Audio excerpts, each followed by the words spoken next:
Hi friends, இப்போ நம்ம Pandya source பார்க்க போகிறோம். பாண்டிய சோர்ஸில் எப்படியோ அமௌண்ட் கம்மி ஆயிடுச்சின்னு பாண்டியன் மோப்பம் முடிச்சாப்புல கண்டுபிடிச்சிட்டாரு. பல நாள் திருநெல் ஒரு நாள் மாட்டி தானடா ஆகணும், என்னைக்கிட உண்மை வெளியே வராமல் போயிட போகுது அப்படிங்கிற மாதிரி ஆயிடுச்சுங்க.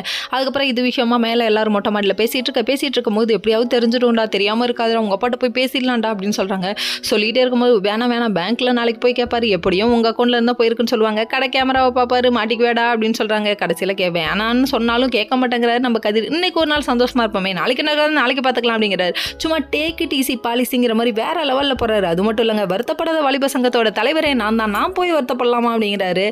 ரியாக்ஷனுக்கு ஒன்றும் குறலடா அப்படின்னு பேசிட்டே இருக்க கேப்ல அதுவும் நம்ம சரவணன் என்ட்ரி கொடுக்குறாருங்க. என்ட்ரி கொடுத்தோன்னே சமாளிக்க முடியாமல் சமாளிச்சுட்டு இருக்காங்க. அந்த டைம் பார்த்து பழனி சார் இருந்து போடா எவ்வளோ நேரம் தான் சமாளிக்கிறது அப்படின்னு சொல்லிட்டு 10,000 ரூபா காணுமே எப்படி நீ கேட்குற, அதை நீ கேட்கலாமா, உனக்காக எடுத்து கொடுத்த பணம் தான் அது அப்படின்னு சொன்னோன்னே ஷாக் ஆயிட்டாராமா. இவர் குற்றம் உணர்ச்சி காலாயிட்டமாமா அப்படின்னு சொல்றாரு. குற்றம் உணர்ச்சி குமுறுதே அப்படின்னு சொல்லிட்டு இவரு வந்து நின்ன உடனே தங்கமயில் உடனே மன்னிச்சுக்கோங்க மாமான்னு சொல்லிட்டு வயசை பற்றி பேச வருது. கடைசியில் பார்த்தா ஆதார கடை இப்போ தான் வருது.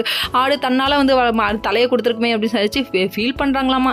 கடைசியில் அதுக்கப்புறம் வந்துட்டு என்ன விஷயம்னு சொல்லி கேள்வி கேட்க இவரும் உண்மையை சொல்ல பண்ணார். அதாவது நம்ம ஹனிமூன் போனோம், அந்த பிரச்சனையில் தான் 10,000 ரூபாய் இவங்க எடுத்து கொடுத்துறாங்கன்னு சொல்ல வரலான்ற டைமில் டக்குன்னு செந்தில் வந்துட்டாரு. சொல்ல வேணான்னு சொல்லிட்டாரு. என்னப்பா அது, எப்படியும் உண்மை வெளியே வரதான் போகிறது, அதான் ப்ரொமோவில் விட்டுட்டாங்களே, நம்ம பாண்டியனோட ரியாக்ஷன் எங்கே போது பாரு, பார்த்து கல்யாணம் பண்ணி வச்சப்பா இப்படி படுபாவி பயலுக ஏமாத்திட்டாங்களே அப்படின்ற மாதிரி இருக்குது. சரி பரவாயில்லங்க, இதுக்கே கோவத்தில் கொந்தளிக்கிறாரு. எப்பப்பா நீ ஏமாறு, உண்மை தெரிஞ்சுன்னா என்ன ஆகுவையோ தெரியல அப்படிங்கிற மாதிரி தான் இருக்குது. வெயிட் பண்ணி பார்ப்போம் என்ன நடக்குதுன்னு. Okay friends.